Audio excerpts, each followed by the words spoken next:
All right, season 2 win. Absolutely fantastic finale of My Dress Up Darling, episode 12. I'm going to miss this series. I'm going to miss Marin. I'm going to miss Gojo.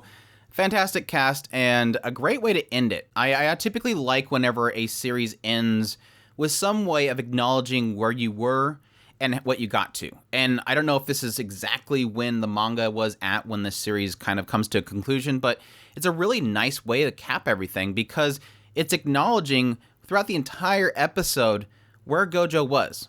With the whole festival, it's acknowledging the idea that he was once alone, he would always be working, and you would see, outside the window, he would hear the fireworks going off. But now he's there. And it acknowledged the idea that he was once alone, but now he has Marin. And even on Marin's side, she's acknowledging that she had a lot of fun this year. The whole concept, the whole theme of this entire episode as a finale for the season is to acknowledge where they were in episode 1, and now where they're at with episode 12. It's our perspective of seeing that growth and exactly where they went to. But yeah, doing that kind of stuff, I always love it. I don't know, I have a soft spot for the idea of contrasting how you've kind of grown. There's some certain shows that do it phenomenally better, so don't get me wrong, I think they did it just great enough justice here. I don't think it was trying too hard to do that, but it still worked out in the end. It was exactly what I was kind of looking for conclusion, because I knew it wasn't going to be like the episode ends with them doing it or they get married or anything like that. I don't expect that quite yet, because we still have plenty more manga to go with, which again hints on the idea that please more of this. Season 2 win. And honestly, I think this is prime for another season. I honestly do think of everything else that I watch, I'm always like, please give us another season. I enjoyed this. But this is one of those few cases where I'm like, everything screams that this needs a second season. And it screams a second season in the perspective of the actual companies themselves. I think this truly did put Cloverworks on the map for everybody. Yes, granted, last year, Cloverworks did some crazy stuff. They were doing Wonder Egg Priority, Shadow House, all these shows that were incredible, even though with Wonder Egg Priority they messed up. I think in the case of the overall populace, like the grand scale of the fandom of anime, this show put Cloverworks on the map. This is the show that everybody's out now suddenly finding out who is Cloverworks. Oh, now I know who Cloverworks is. Yeah, put aside the meme of Overworks. This is them on the map, and I truly do think that. I think this entire season was putting them on the map.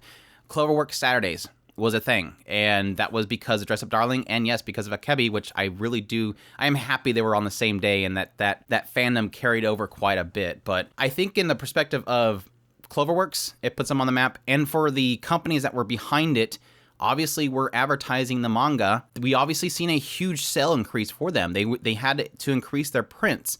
And that's always a good sign. When you see the source material itself getting a big bump from the show, that encourages them to continue on doing that. That's technically why they do a lot of the big shonen epics.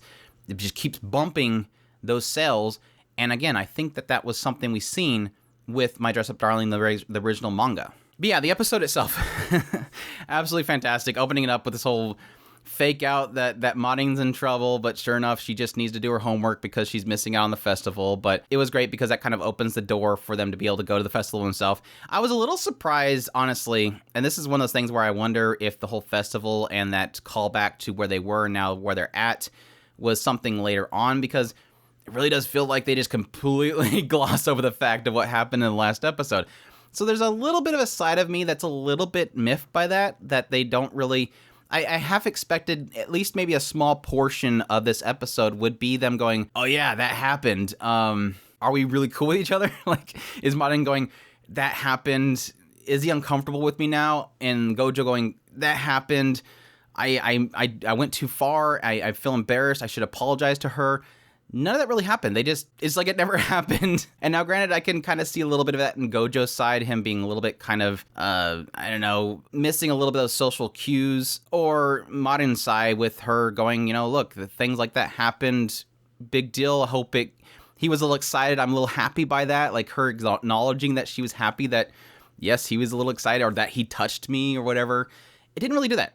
It just kind of, they they never even address it. So again, I don't know if that's a missed opportunity. They just completely skip over it, or if there was a time skip there that we're just not really aware of. But other than that, it was a nice little casual episode. A lot of this is really just kind of showing them just being good friends with each other, just doing things, helping her with her homework, going to the school, talking about horror movies, watching horror movies.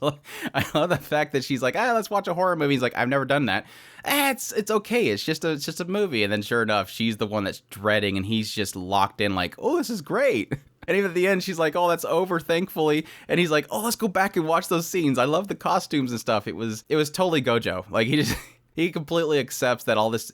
And I think that's really kind of a perspective of somebody that does a lot of that work around, costumes and stuff, is you get so focused on one thing that you forget that it's trying to portray something that's supposed to be real, but all you see is the work and the talent that was put into things, which is typically something I do a lot when I watch horror movies. All I can think about is the camera. All I can think about is the people behind the camera, and it doesn't dawn on me that this is a horror, that this is a real thing. And like I said, they went to the school, and yes, they go to the pool, and she falls into the pool. It was one of those moments where I had to remind myself, oh yeah, that's right, she can't swim. She just completely sinks, like no buoyancy whatsoever. But it was cute. Gojo goes in there to save her, and they have a cute little moment where it addresses right here this concept of doing something that you enjoy, that you love, despite the fact that you're not good at it.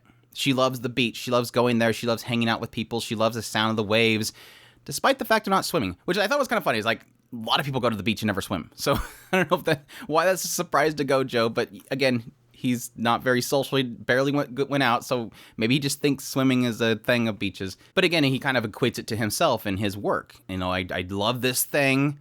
I'm not good at it, but I love it, and so I keep doing it. And yeah, then going to the festival itself, loved Martin's outfit, really gorgeous. I do get a kick out of the fact that, I don't know, was it suggesting that, or was he trying to side skate it? I mean, based on the fact that he was talking over her as she's freaking out about the whole nape thing, that he has a thing for napes and that she needs to, make sure to show her neck more, it technically has him like correcting it in the background as she's going crazy. No, I really like the traditional outfit, which that was what my thought process was, that he loves that. He loves the kimono and stuff. It's not really so much that, but hey, why not both? For my answer is why not both? But it was cute though, her constantly trying to show her neck, just trying to show as much as possible to him. It was way cute. And yeah, eventually getting to the fireworks themselves and him first experiencing in first person there at the location, that whole experience, and him acknowledging the idea that he's usually alone in his room when this stuff happens, and now he's here, and he's finally acknowledging how much fun he's had this entire year, and he's not alone. And he's equating that so much to Marin and how much she's kind of pulled him out of that shell and brought him to these places and showed him so many fun things. And it was that acknowledgement that, again, I totally, how many people was with me on this one? Totally expecting the I love you fireworks boom, what? Question mark. It's a trope with the fireworks, and surprisingly they didn't do it. I was a little bit shocked there, but I did love this scene though, because it was so modern. I love you have like this really romantic scene. You have the fireworks going off, and he's staring at her, and then suddenly she stares at him, and you're like, oh, there's the Doki Doki moment. What is it going to be? And like I said, I was imagining the I love you kaboom noise. What'd you say kind of thing, but no. Martin just sticks out her tongue. Bleh. I love it so much. I think that was like the icing on the cake for the entire episode was the bleh. It was so good. I loved it. It was just Martin being Martin, and that's perfect. And yeah, then kind of wrapping things up with her having her foot problems with the sandals and him having to carry her, and this cute little acknowledgement of to come. Like I said before, the whole theme of this episode is where you once were and where you're at now, and that progression, and acknowledging what you've been through and how much fun you've had, but also bookending it with this concept of what's to come. And that was a statement that Marin makes is, let's come to this next year, which completely is technically our second case of this, where Gojo thinks, okay, this is done, or he has a mindset of, well, that was the past, and Marin having to kind of, not purposely, but technically doing it, acknowledging to him the next. That was like with the costume. Oh, I helped her. I guess that's done. We can separate and part ways. No, next costume. Now here with this. Great year. Loved it so much. Had so much fun. Next year. So it's giving him that future that he kind of isn't really looking towards. Having the cast close right here, I was like, really?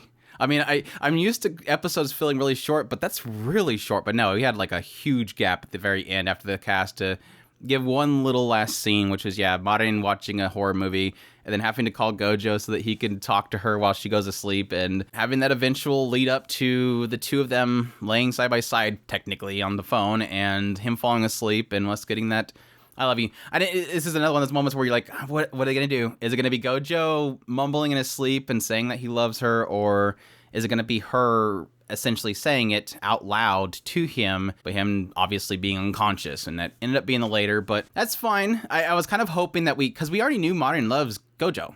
We just haven't really gotten a Gojo straight up saying, I love Marin. So I was kind of hoping to kind of bookend everything with him mumbling something that's close to it and her going, wait, what'd you say? What'd you say?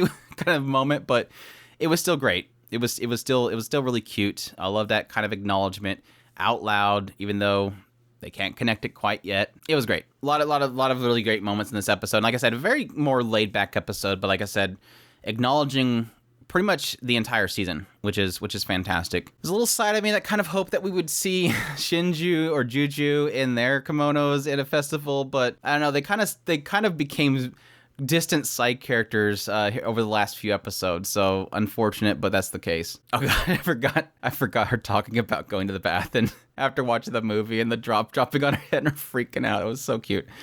Fantastic episode. I hope we get a second season announcement. Like I said before, everything points that this should get another season, just because of the popularity and the sales numbers and all that kind of stuff. And I believe that there's plenty enough for another season. I could be wrong. I've kind of only browsed the manga here and there just to kind of see some things that I thought was off in the show, including like the whole succubus title and all that kind of stuff, but we'll have to wait and see. I'll definitely keep my eye out, and I'll definitely let you guys know on this channel if it does happen. So if you have not already, make sure to hit that subscribe button over there so that you can keep up to date with all of my videos. I definitely appreciate you guys checking out this video and joining me on a weekly basis as we covered this show. It was a lot of fun on a weekly basis, getting some feedback from you guys and discussing this show, despite the fact that it doesn't have any crazy twists and turns. It was just a lot of fun just because, obviously, Marin. And yes, Gojo too. Gojo 2 pure, that kind of stuff. So yeah, anyways, hope you guys enjoy this video. As always, hit that like button down below. Helps us out. Subscribe if you haven't already. Share this video if you can. Support us on Patreon or through our tips link in the description below. We definitely appreciate everybody does. There's also a merch link there if you want to support us additionally. And y'all take care.